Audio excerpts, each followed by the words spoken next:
逆引きシリーズとして恐れという感情についてお伝えさせていただきます。私は障害者施設も運営しておりますので、精神的に心のお風邪をひかれた方の症状から分析して段階を置いた支援をしています。たとえね、病状が同じでも今までの家庭や家庭環境が違いますから、それぞれのプランが必要となります。そして過去のトラウマや恐怖体験から恐れを抱いてしまって前に進めないという方々をたくさん見てきました。だからこそ心がしんどくなる前に分かっているだけで思考が変わりますから、これからの人生も変わります。ぜひに知っていただきたい人生レシピの一つです。人にはある種恐怖体験をした時にトラウマとして脳に深くインプットされます。学習機能や自己防衛本能ですので無理もないのだけど、それにより人生を歩む上で不利になったり前に進めない方がとても多いです。その一つとして未知への領域へ突破するときや見えないものに対して恐れという感情が出てきます。例えばね、箱の中に手を入れて何かわからないという場合もそうでしょう。たとえね、こんにゃくでも怖いわけです。一番に危険ではないかという感情が出てきますね。それは生きていく上で危険を回避するために必要な能力とも言えます。危機回避や危険予測は生きていく上でとても役に立っていますね。これがなかったら危険すぎますね。すぐに死に直面することになるでしょう。だってサメが目の前にいるのに大丈夫だよきっと行こう行こうなんて海に入ったら怖すぎますよね。逆にね、恐れがありすぎると生きていく上でとてもしんどくなってしまいます。原因としては過去の経験がトラウマになっていることが多いようです。まだね、何も起こっていないのに予測をしすぎてしまって失敗しちゃうんじゃないかとかね、また振られちゃうんじゃないかとか、また怒られるんじゃないのとかね、過去の経験を思い出してしまって過剰な恐れを抱いてしまう、ある種トラウマがそうですね。まだ何も起こっていないのに不安になる。人は過去の経験からいろんなことを学びます。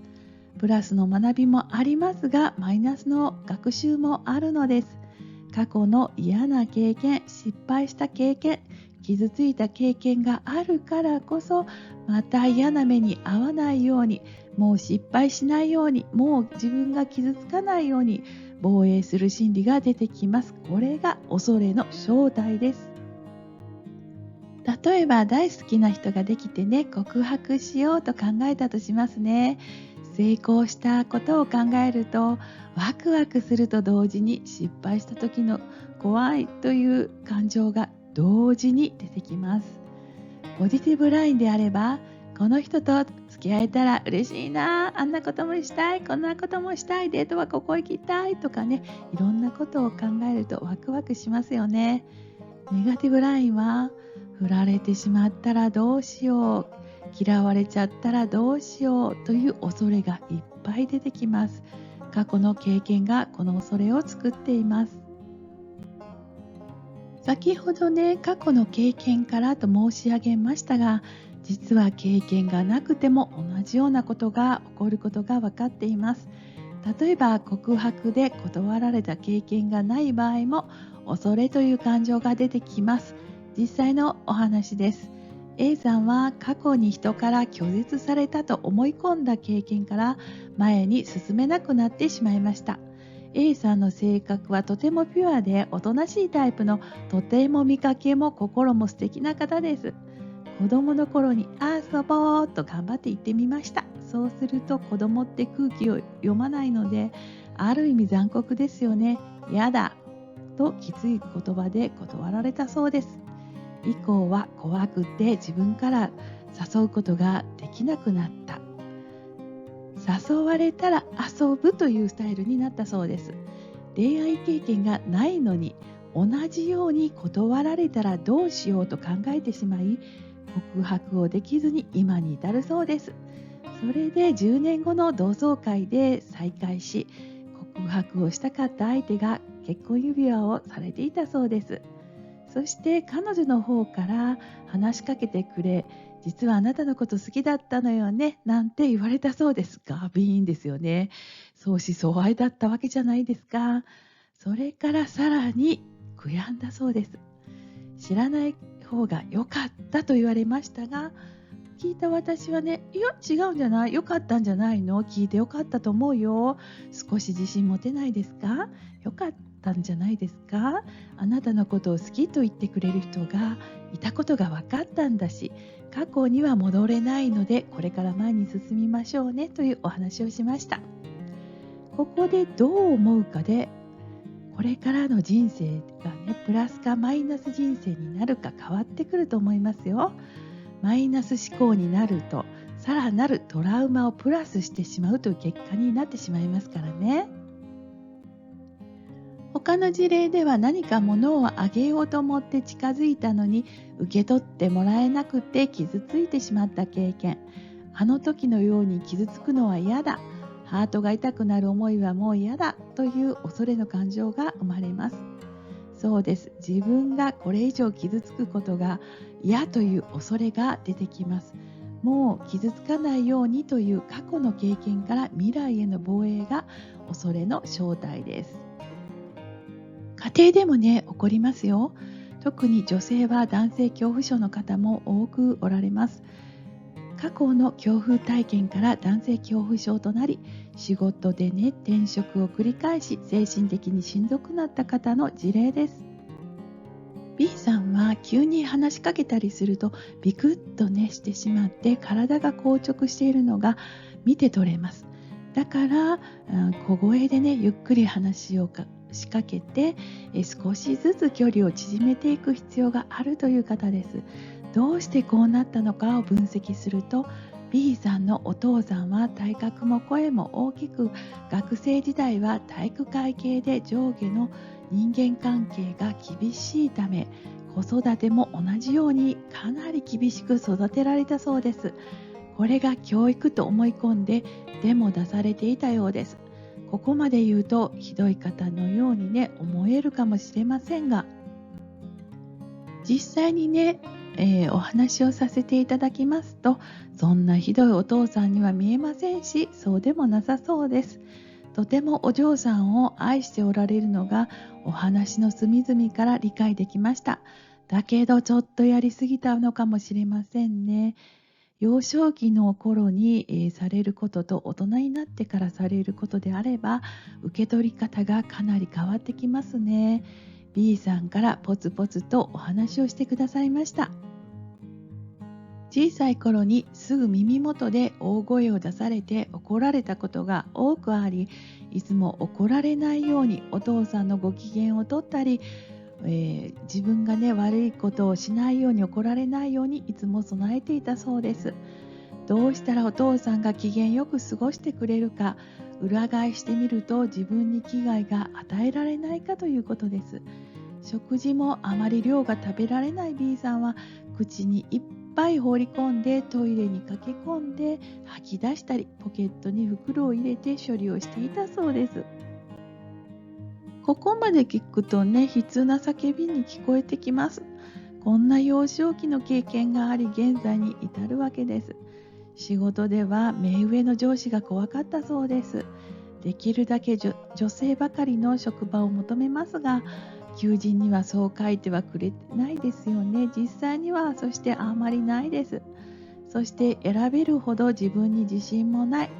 そうして仕事に就いたのですが、上司の男性が怖い印象をね、やっぱり抱いてしまったそうです。いわゆるオーバーラップですね。共通点はというと、年上と男性という2点だけなのです。まだ何もしてなくて怒られてもないのに、目上の男性に対して厳しいイメージを持つ B さんは、上司に対しても苦手意識ができてしまいました。その苦手意識の中には、きついことを言われるのでは、厳しいことを言われるのでは、仕事で間違えて怒られたらどうしようと、まだ何も起こっていないのに恐怖をずっと感じています。結果から言うと、一番ダメな行動をとってしまいました。苦手意識がある B さんは、なるべく上司と目を合わさないように、なるべく声をかけられないように努力をしていました。そのため仕事は積極的に一生懸命頑張りました。結果ですが、ストレスマックスとなり、仕事が辛いということで精神的なダメージを負ってしまい、離職をすることになってしまいました。たまたま私と接点があり、その上司とお話をすることができました。上司はとてもいい人だったのです。なぜ避けられたのか理由がわからない。自分は嫌われているのではないか。コミュニケーションをうまく取りたくても向こうが避けていってしまう。仕事が円滑に回らない。B さんと同じぐらいのお嬢さんがいて、何とかしてあげたいのだけど、どう接したらいいのかわからなかったし、自分は何か気に障ることをしたのではないだろうかと悩んでいたそうです。それはそうですよね。コミュニケーションは大事ですから、一方的に向こうから避けられたら相手も悩んでしまいますよね。とてもいい上司だったんですよ。繰り返していても辛いだけですし、何とかしたいですよね。そういう時はこう考えてみてください。この恐れは真実ですか？現実ですか？本当に今起こっていることは、これは本当ですか？もしかしたら何か過去のトラウマを重ねていないですか？もし分かりにくかったら紙に書き出してみましょう。クリアにね、分かるかもしれませんよ。そうすると本当に別物であることが分かるはずです。客観的にね、物事を見てくださいね。恐れがあると真実が見えなくなってしまうことが起こってしまいます。真実が見えなくなるとき、身動きが取れなくなるとき、自分を苦しめてしまうとき、こんなときは、この恐れは真実なんだろうか。過去の経験に振り回されて真実が見えなくなってないと自問自答してみてくださいね。昔のトラウマとは別物であるということを認識してみてください。そうすると不思議と違うということがわかるはずですよ。人は恐れに恐れている時が一番怖いわけです。想像している時間が長いほどしんどくなります。避けていても堂々巡りですよ。自分から話しかけてみる。まずは行動してみる。話をするのが怖いのであれば、コミュニケーション能力を向上することで解決できることはとても多いのかもしれません。いや、一番早い方法と言えるかもしれませんね。自分に自信をつけるために少しずつでもいいので、できるアイテムを増やしていくことをお勧めします。まずは第一歩から始めてみましょう。コミュニケーションを取る方法は別動画でアップしていますので見てくださいね。参考になると思います。まずは苦手だと思われる人とコミュニケーションを取ってみる。言葉のキャッチボールをしてみる。積極的に会話をしてみましょう。まだ失敗をしていないのに恐怖を恐れて行動できない。また失敗したらどうしよう。不安で毎日が怖い。就職活動にも支障が出てきますよね。過去の経験を引きずらないようにしましょう。誰でも失敗はします。失敗しない人はいません。失敗した時にどう対処するかで人の価値を決めることが多いのです。前に失敗した時に対処しなかったのではないでしょうか。きちんと対処しないでそのままにしている場合は、黙っているとかね、言い訳とか逃げるという行動になるでしょう。そうするとどうなるかというと、分かってないと思われて過剰に言われる、または何度も言われる、言い方もね、きつく言われるでしょう。相手はね、まだ分かってないと思うから繰り返し言うわけです。自分は悪意はありませんが、いろんな想像をしてしまって固まってしまい、何もできない負のスパイラルが起こりますね。失敗した時にどうするかという講座はまた別動画でアップします。ちゃんとした対応方法があります。コミュニケーション能力不足が追い打ちをかけていることになります。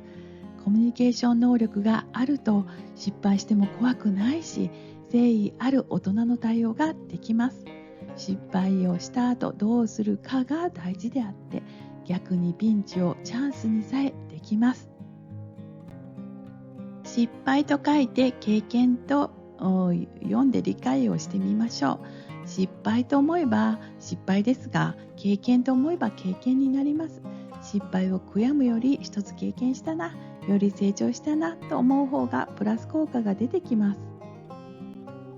居心地のいい環境は自分が作るものです。与えられるものではありません。すべての環境は自分が作るもの。自分が居心地のいい環境を作っていくのも自分です。自分が居心地の悪い環境を作るのも自分です。どんな職場の環境も自分が作るものです。しんどい時ほどむしろプラス思考になった方が抜け出す期間が早いです。失敗してもいいんだとか、失敗した時どうするかがね、とても大事なことになります。ポジティブに考えないと抜け出せなくなってしまいます。よくしんどい時にポジティブになれないんですけどどうしたらいいですかなんてね、ご質問をいただきます。そういう時は誰かに相談されたらどう言うかなというふうに客観的に考えてみてください。今は何々という理由でしんどいんだなと客観的に見ることをお勧めします。それでね、これをポジティブにしたらどうすればいいのかなと、これも客観的に考えてみる。そうするとおのずと答えは見つかるはずですよ。当事者になっているからしんどくなりすぎてしまいますね。今日の一言です。今の悩みは現実ですか？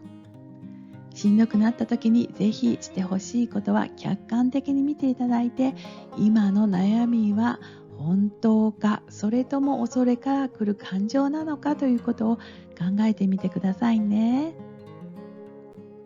最後まで見ていただきましてありがとうございます。ご縁に感謝です。